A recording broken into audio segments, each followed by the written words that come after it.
So, spoiler alert, I might have gone a little bit off the rails with this one. A few days ago, I saw a video about how a lot of movies may be teaching people the heresy of Gnosticism, and the creator gave a bunch of examples to try and back that claim up. I think I disagree partially because I think her premise may have been a little bit flawed, but I haven't fully decided, so I'll link to her video if I come up with a full response, because, that way she can defend herself if need be.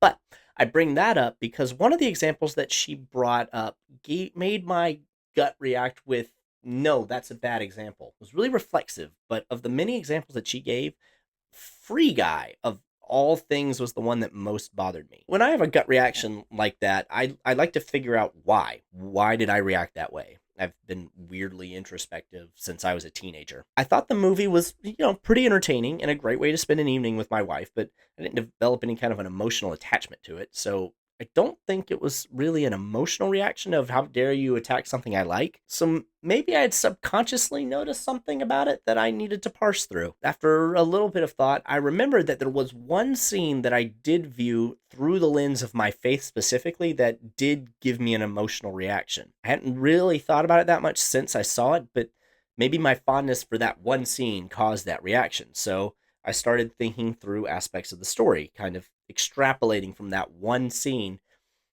And now I believe that she's very wrong. Free Guy does not teach Gnosticism. And shockingly, the more I thought about it, in its plot points, it's a deeply Christian movie.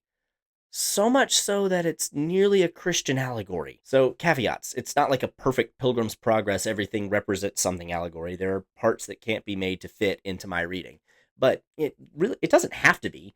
We all know that Lion, the Witch, and the Wardrobe is a Christian allegory, but I can't figure out who Tumnus would represent in the gospel, or the Goofy Giant, or even the other three Pevensey children. Everything doesn't have to fit exactly for an allegory to be an allegory. Also, yes, I know Joseph Campbell, monomyth, hero with 1,000 faces, blah, blah, blah, blah, blah. I know all about that because unlike most that will probably bring up that argument, I've actually read it. But two quick responses to that. One, I subscribe to the Tolkien theory that the monomyth became the most used and most beloved story because it's an allegory to the gospel. One of the final arguments he gave Lewis that led to his conversion was all of those stories that have touched your heart since you were a child. To this day, they're your most beloved stories, but one of them is real. God placed the monomyth into humanity's collective conscious, if that's a phrase, and my mouth doesn't think that it should be. He did that as a way to lead people to Christ by showing we have an innate understanding that this is how we need to be saved. Second,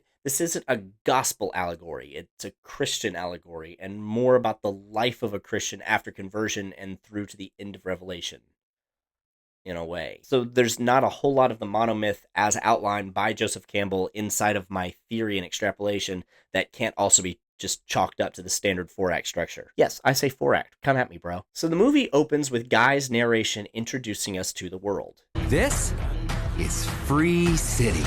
And it is a world of sin and vice. Look at this guy. He's one of the sunglasses people, and the people who wear sunglasses are heroes. The people held up as heroes by the inhabitants of the world, the NPCs, are completely lawless and do whatever it is that they want. They have a devil-may-care attitude, and they run this town. That's not even his car or his wife. They kill, steal, destroy, take advantage of each other. They're just bad people, and they're constantly rewarded for that behavior. Justice doesn't exist. Lawlessness is everywhere. I mean, laws aren't really laws to them.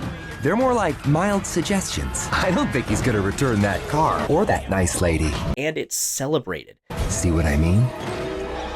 Hero. And the NPCs don't know that it's broken. They think everything is fine. My name is Guy, and I live in paradise. So, Guy's going through his life, and we learn that he loves his life. But there's just one thing he needs to make it perfect. A girl. And it's not just that he's lonely. There's a very specific girl that he senses in his heart and that he needs her to be whole. She's running space in my brain and she won't move out. And you know what? I don't want her to. Then he comes into contact with her, and just discovering that she exists changes him. Just a little bit. He tries to talk to her, which we are told is something NPCs don't do. And then he changes his coffee order. Actually, I think I'd like to try a cappuccino today. It's just little things, starting to think maybe my life isn't as great as I thought. And his changes are kind of hated by the world around him. Excuse me?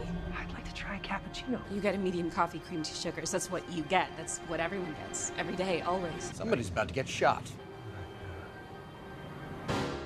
Ah! I'm just keeping you on your toes. while also affecting it a little bit. Cappuccino. And that kind of represents the quickening of the soul in an almost believer. He's also starting to think maybe something's wrong. Maybe there's a right and wrong, and our heroes don't follow that. Then he gets a pair of sunglasses and he sees the world as it really is. This is his conversion. So then he talks to the girl and she tells him how the world works. This is Free City. You could rob a store, carjack someone, punch a pedestrian in the face. You'll figure it out. Wait, the world isn't that bad, though, is it? Oh, pretty bleak. If you ever met the dick responsible for this world, you'd agree. And she tells him to not be like the other sunglasses people. Be a good person while possessing your new knowledge. You could rack experience points up by being a good guy. Like a hero. Ooh, easy, Tiger. If you don't want to shoot people, you could steal their guns. All that shit makes your level go up. Go be the good guy. And this is just kind of Bible study and growing in your faith. Faith without works is dead. Now he's trying to help those around him. He stops people from hurting others. He's looking out for the little guy and showing people a better way, and it starts to change the world around him. Soon after that comes the scene that set me off on this rabbit trail. He tries to show his best friend, who's another NPC, what he's found, what he's discovered, how great his life could be. He tries to convert him.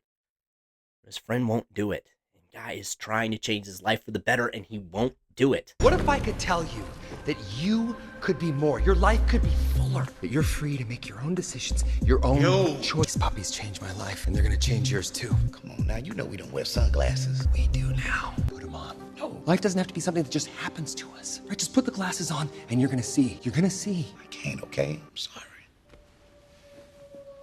Looking at this scene through the lens of a Christian, with people in my life that I love deeply, and I want them to have what I have and have had for most of my life. I just want it so badly that it hurts sometimes. This scene was heartbreaking through that lens. So now we meet Satan. Up to this point, most of what I said could actually be chalked up to just, standard storytelling stuff. The call to adventure, the crossing of the threshold, all that kind of stuff.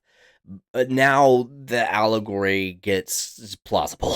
I'm going to stop with just the plot recap for a second because it's easier to do things out of order here. So here's the broader story for the movie. A team of coders, 2 instead of 3, it's not perfect. They made this world and they made it perfect. And they created a bunch of NPCs with a special AI that could learn and be like people. Then Antoine gets control of the world and corrupts it, turning it from this peaceful, harmonious place to live without troubles and into a war zone where being evil is celebrated. Antoine swiped our AI engine to use in his dumb shooter. Our game was complex and beautiful and interesting and Free City. It may be popular, but it's so idiotic. It makes me want to cry. Then, one of the creators, in a quest to fix the world, enters into that world, her creation, as a video game character by being a player, but it's still an interesting parallel. And she's the one that shows Guy what reality is and changes his life and brings him into life more abundant. That is the gospel. Christ's sacrifice on the cross is missing? Kind of. Millie, the Christ character in my theory, gave up everything to fix the world. Her money, her reputation, and a good chunk of her life. There is the potentially selfish component of winning and wanting the money for that, but there's also artistic integrity and being angry that what you made has been bastardized and wanting it back. It's not a perfect allegory, but it's got a lot of points of similarity that don't take much stretching to get to fit. And I'm not done. Moving forward in the plot now. The whole point where everything gets temporarily wiped, I can't make that work with the outline that I'm giving here. But the other creator, Keys, has a monologue at that point that really adds to my argument. From the beginning, Guy's behavior is much more complex than it should be, thanks to our code. But he's still stuck in Free City. He's still stuck in this life, this loop. And then something changes. He comes to life. If why? And then I remembered one of the characters from life itself. It's this guy that I nicknamed Lovelorn. And he was someone who was designed to never meet the right person. It was essentially the building blocks of the character. But he never stopped hoping that he would meet the girl of his dreams. So I had to base this girl off of someone, and who better than the person that I was sitting next to every day? You. Then, one day, he meets you in Free City. And once he sees you, he can never be the same. He was supposed to feel doomed, but instead, he feels alive until eventually he is alive. You changed him, Millie. You changed his code. You brought him to life, Millie. You brought him to life. And he was alive because he met the one person he'd been waiting for his whole life. That's what Christ does. God wouldn't be surprised by that, but it's an imperfect allegory. And that's the way we want it. A perfect allegory is just a retelling. The two creators find proof that their work was stolen, and they're trying to figure out what to do with that information to fix everything. Well, that proof is the existence of the perfect world that was originally made. And we get this line. It's still out there, Guy. We just can't see it. Oh, look, a statement about the nature of faith from the Christ character. Now there's an action sequence. Those are in the Bible, but I'm not going to get any more ham-fisted than I may already be by trying to work parts of Revelation into this. The vague parts, at least. Oh boy. Not done. Well, now Satan decides to kill as many people as he can because Satan loves destruction and doesn't care who he takes down. He just kind of wants to hurt what God loves. And oh look, the Christ character gives up a fortune to save her creation. Got your game's original build out there for everyone to see. Probably win your lawsuit, huh? Looks likely. Cool. Here's the thing, right here, got everything you care about. The sliver that's left of Free City, all your little background friends, including your digital boyfriend. I just want the world that I built and the people in it. What's in it for Antoine? Everything else. Meaning? Pretend I'm dumb. You have the rights to our code, keep all the profits, just give me what's left of Free City. Let me build my own world from there. What about Free City 2? Free City 3? And all pursuant spin-offs? All yours. Just put down the axe. You know that this is like the dumbest deal in the history of dumb deals, right? I mean, you're talking about giving up millions of dollars. Why would anyone do that? Because Keys and I made something great. Deal? So skipping to the end of the book, the Bible, heaven is real. The corrupted world is destroyed and the perfect original is rebuilt without sin's taint. Now, I did leave things out, but I didn't change anything. And it is crazy how well it works. Was any of it intentional? Serious doubts. But God can sneak in wherever he wants. It's that whole omniscient, omnipresent thing. So yeah. That was, I know that's a different one. You'll see me next time if you subscribe. I don't know if I'll have another video like this. I usually don't come up with stuff like this, so don't subscribe in hopes for things like this. But if I get a lot of views, maybe I'll just try to force it. But you can only see that if you subscribe. Bye.